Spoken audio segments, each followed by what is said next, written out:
உலக மக்கள் எல்லோருக்கும் வணக்கம். நான் உங்கள் ஜி கோபால் பேசுகிறேன். இன்னைக்கு நான் பேசக்கூடிய தலைப்பு என்னன்னா, சனி பகவானுடைய நட்சத்திர பெயர்ச்சி. இப்ப சனி பகவான் கும்பத்தில் இருக்கிறாரு. கும்பத்துல சதய நட்சத்திரம், ராகுவுடைய நட்சத்திரத்துல இதுவரைக்கும் டிராவல் பண்ணிட்டு இருந்தாரு. இப்ப வரக்கூடிய மே மாசம் ஆரம்பத்திலேயே சனி பகவான் ஆப்பட்டது போரட்டாதி நட்சத்திரம், குருவுடைய நட்சத்திரத்துல டிராவல் பண்றாரு. இந்த டிராவல் ஆப்பட்டது 390 நாட்கள் நடக்கும். அப்ப இந்த பெயர்ச்சியால மிதுன ராசிக்காரங்களுக்கு என்ன பலன் நடக்கவிருக்கிறது என்பதைத்தான் இந்த பதிவில் நாம் பார்க்க போறோம். மிதுன ராசிக்காரங்களுக்கு இப்போ 9ஆம் இடத்துல சனி பகவான் கும்பத்தில் இருக்கிறாங்க. அஷ்டம சனியிலிருந்து விடுதலையாகி 9ஆம் இடத்துக்கு சனி பகவான் மிதுன ராசிக்கு பலனை கொடுத்துட்டு இருக்கிறாங்க. அதே சமயத்துல மிதுன ராசியில் வாழ்கிறவர்கள் ஒரு சில பேர், அதாவது 100க்கு ஒரு 30% பேர், எனக்கு ஒண்ணுமே திருமணம் ஆகல, என்னுடைய கஷ்டம் தீரல, நான் அஷ்டம சனியில எந்த அளவுக்கு கஷ்டப்பட்டு பொருளை இழந்தனோ, தொழிலை இழந்தனோ, என்னுடைய ஸ்டேட்டஸ் குறைஞ்சு போச்சு, நான் வாழ்க்கையில ஒரு நல்ல நிலைமைக்கு வர முடியல, நான் எவ்வளவு உழைத்தாலும் எவ்வளவு கஷ்டப்பட்டாலும் ஒரு நல்ல பொசிஷனை பார்க்க முடியல அப்படிங்கிறதா ஒரு சிலருடைய கேள்வியாக இருக்கிறது. இவங்களுக்கு எல்லாமே நான் சொல்லக்கூடிய பதில் என்னன்னா, இப்ப சதய நட்சத்திரத்துல இருந்த அந்த சனி பகவான் ஆப்பட்ட இப்ப குருவுடைய நட்சத்திரத்துக்கு வந்திருக்கிறார். குரு பகவான் அப்படிங்கிறது ஒரு முழு சுபகிரகம். அப்ப அந்த சுபகிரகமாகப்பட்டது இப்ப எங்க இருக்குது அப்படின்னா, மிதுன ராசிக்கு 12ஆம் இடத்துல இருக்குது. அப்ப மிதுன ராசிக்கு 12ஆம் இடத்துக்கு குரு வந்துட்டாரே, மறைவு ஸ்தானத்துக்கு வந்துட்டாரே, இன்னும் ஒரு வருஷத்துக்கு நம்ம கஷ்டப்பட வேண்டியதுதான் இருக்கும் அப்படிங்கிற வேதனையில நிறைய மிதுன ராசிக்காரங்க இருக்கிறாங்க. அப்ப அந்த குரு பகவானாகப்பட்டது 12ஆம் இடத்துக்கு உங்களுக்கு சிரமத்தை கொடுப்பாரு, கஷ்டத்தை கொடுப்பாரு, தொழில தடையை கொடுப்பாரு, உங்களுக்கு வரக்கூடிய வருமானம் பாதிக்கும் அப்படிங்கிற அளவில் இருந்தாலுமே அப்படி நீங்க நினைக்கிறது தவறு. உங்களுக்கு சுபகிரகம் 12ஆம் இடத்துல வந்திருக்குன்னா சுபமான விரைச்செலவுகளை தான் கொடுப்பாரு. அப்ப குடும்பத்துல ஒரு கல்யாணம், ஒரு காதுகுத்து, ஒரு கெடா வெட்டு, இந்த மாதிரி விசேஷங்கள் கொடுப்பாரு, இதைத்தான் கொடுப்பாரு. அப்ப அதே சமயத்துல அதே குரு பகவான் ஆப்பட்டது இப்போ 9ஆம் இடத்துல போரட்டாதி நட்சத்திரத்தின் வாயிலாக உங்களுக்கு பலனை கொடுக்கவிருக்கிறார். அதே சமயத்துல அந்த குரு பகவானும் மே மாசத்துல பெயர்ச்சியாகி மேசத்திலிருந்து ரிஷபத்துக்கு வந்துட்டாங்க. அப்ப அந்த குரு பகவானுடைய அனுகிரகம், அப்ப அந்த சனி இப்போ 9ஆம் இடத்துல இருந்துட்டாலுமே, சனி பார்க்க போன 9ஆம் இடத்துல இருந்தாலும் குரு அந்த இடத்துல இருந்து உங்களுக்கு பலனை கொடுக்கிற மாதிரிதான் அர்த்தம். அப்ப அந்த 9ஆம் இடத்துல இருக்கக்கூடிய சனி பகவான் குருடைய அந்த தன்மையில தான் உங்களுக்கு பலனை கொடுப்பாரு. அப்ப டோட்டலா பாத்தீங்கன்னா ஃபர்ஸ்ட் உங்களுக்கு பிரச்சனைகள், அதாவது பிரச்சனைகள்னா போலீஸ் ஸ்டேஷன், கோர்ட்டு கச்சேரி பிரச்சனைகள், வம்பு வழக்கு பிரச்சனைகள், இது போக பூர்வீக சொத்தால வந்த பிரச்சனைகள், இன்னும் பாகம் பங்குல அப்படின்னு இருக்கக்கூடிய பிரச்சனைகள் ஆகப்பட்டது கண்டிப்பாக இந்த பீரியட்ல தீருவதற்குண்டான வாய்ப்பு 100% இருக்குது. இப்ப நீங்க சொத்து வாங்கி இருக்கலாம், இல்ல சொத்தை வித்து இருக்கலாம், இதுல பிரச்சனைகள் இருந்துட்டாலும் அது உங்களுக்கு சாதகமாக முடியும். அப்ப டோட்டலா வம்பு வழக்கு பிரச்சனைகள் இது உங்களுக்கு சாதகமாக முடியும். பயந்துக்க வேண்டிய அவசியம் இல்லை.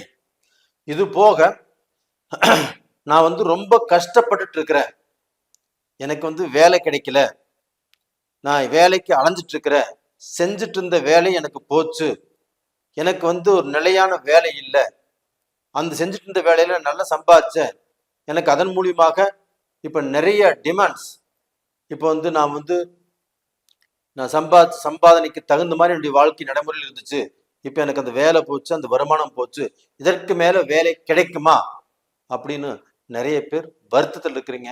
கடந்த காலங்கள்ல வேலை தேடியும் கிடைக்காம இருக்கிறீங்க. ஆனா இந்த பீரியட்ல குருவுடைய சாரத்தில் சனி இயங்குவதால் கண்டிப்பாக வேலை இல்லாதவர்களுக்கு வேலை கண்டிப்பாக கிடைக்கும். அதுவும் நீங்கள் எதிர்பார்த்த சம்பளத்தோட நல்ல வேலை கிடைக்கக்கூடிய அளவுக்கு வாய்ப்புகள் இருக்கிறது. இது போக வெளிநாடு போய் வெளிநாட்டுல இருந்து அந்த வேலை செஞ்சுட்டு இருந்தவங்களுக்கு அந்த வெளிநாட்டுல அந்த வேலையும் கட்டாயிருச்சு. அப்ப அந்த வேலையில மாற்றங்கள் கிடைக்குமா, வேற கம்பெனி நான் அப்ளை பண்றேன் கிடைக்குமா அப்படின்னா கண்டிப்பாக கிடைக்கும். நீங்க நல்லா இருப்பீங்க. அப்ப நீங்க இப்ப இருக்கக்கூடிய பொசிஷன்ல இருந்து கீழே போயிருவீங்களான்னா கண்டிப்பாக போக மாட்டீங்க.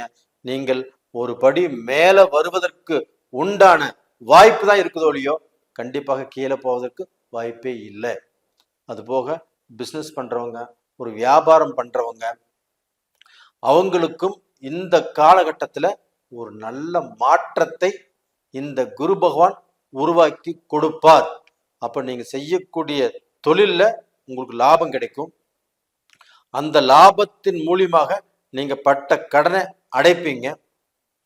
அப்ப அந்த கடனை அடைத்து ஒரு நல்ல சூழ்நிலைக்கு வரக்கூடிய வாய்ப்புகளை இந்த குரு பகவான் உருவாக்கி கொடுப்பார். அதே சமயத்துல உங்களுக்கு இந்த 9ஆம் இடத்துல போரட்டாதி நட்சத்திரத்தின் வாயிலாக இந்த குரு இயங்குவதால், அப்ப அந்த குரு இப்போ 9ஆம் இடத்துல இருக்கிற மாதிரிதான் கணக்கு. அப்போ உங்களுக்கு சுபகாரியங்கள், சுபகாரியத்தில் இருக்கக்கூடிய பிரச்சனைகள் கண்டிப்பாக தீரும். ஒரு நல்ல தெளிவான முடிவெடுப்பீங்க. கணவன் மனைவிக்குள்ள இருக்கக்கூடிய பிரச்சனைகள் ஆப்பட்டது தீரும். மனஸ்தாபங்கள் கண்டிப்பாக தீரும். உங்களுடைய பிரச்சனைக்கு முற்றுப்புள்ளி வைப்பீங்க. அப்ப உங்களுடைய பிரச்சனைகள் ஆப்பட்டது தீர்ந்து ஒரு நல்ல வாழ்க்கை வாழ்வதற்குண்டான ஒரு அம்சமான டைம் தான் இப்போ. இது போக உங்களுக்கு ப்ரமோஷன் கிடைக்கும். கவர்மெண்ட் தொழில் இருக்கிறவங்க, அது போக இப்போ மருத்துவ ரீதியா இருக்கிறவங்க, அது போக எலக்ட்ரானிக் டிபார்ட்மெண்ட்ல வேலை செய்யறவங்க, எந்த டிபார்ட்மெண்ட் இருந்தாலும் சரி, அவங்க வேலை செய்யக்கூடிய அந்த வேலையில ஒரு நல்ல திருப்தி கிடைக்கும். ப்ரமோஷனும் கிடைக்கிறதுக்கு உண்டான வாய்ப்புகள் நிறைய இருக்குது. அப்ப டோட்டலா பாத்தீங்கன்னா மிதுன ராசிக்காரங்கள் எதை பத்தியும் கவலைப்படாமல், எனக்கு குரு 12ஆம் இடத்துல இருக்குதே விரயத்தை கொடுத்துருவாரு அப்படின்னு நினைக்காமல், தான் தன்னை தைரியப்படுத்திட்டு என்னால சாதிக்க முடியும், இந்த பிரச்சனையில இருந்து வெளியில வர முடியும், வெளியில நான் தலையெடுத்து நல்லா இருப்பேன், என்னை சுத்தி இருக்கக்கூடிய எதிரிகளோ துரோகிகளோ அவர்களுடைய பழிக்கின ஆளை இருந்தாலும் இதற்கு மேல அவங்கள் என்னை கண்ணெடுத்து பார்க்கக்கூடிய அளவுக்கு ஒரு நல்ல பொசிஷனுக்கு நான் வந்தே தீருவேன் அப்படிங்கிற முயற்சி பண்ணி அந்த முயற்சியில நீங்கள் வெற்றியும் அடைவீர்கள் என்பதுதான் என்னுடைய பாயிண்ட்.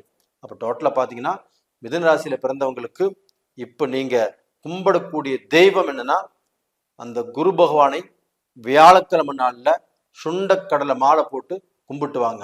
அந்த குரு பகவானை தவிர வேற எந்த தெய்வத்துடைய அனுகிரகமும் உங்களுக்கு இப்போ இந்த பரிகாரத்துக்கு உதவாது. அப்ப அந்த குரு பகவானை நீங்க வியாழக்கிழமை நாள்ல வணங்கி வாங்க, கண்டிப்பா நல்லா இருப்பீங்க.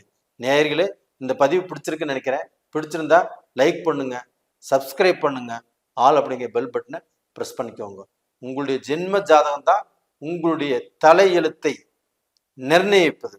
அதாவது உங்க வாழ்க்கையில நீங்க உயர்வதோ தாழ்வதோ எல்லாமே உங்களுக்கு நடக்கக்கூடிய அந்த ஜென்ம ஜாதகத்துல நடக்கக்கூடிய தசாபுத்திகளை பொறுத்து தான். அப்ப அந்த தசாபுத்தி நல்லா இருக்குதா இல்லையான்னு தெரிஞ்சுக்கணும். அதை தெரிஞ்சுக்கிறதுக்கு கீழே 2 நம்பர் கொடுத்துருக்குறோம், கான்டாக்ட் பண்ணுங்க, வாட்ஸ்அப் பண்ணுங்க. உங்களிடமிருந்து விடைபெறுவது உங்களின் ஜி கோபால். நன்றி, வணக்கம்.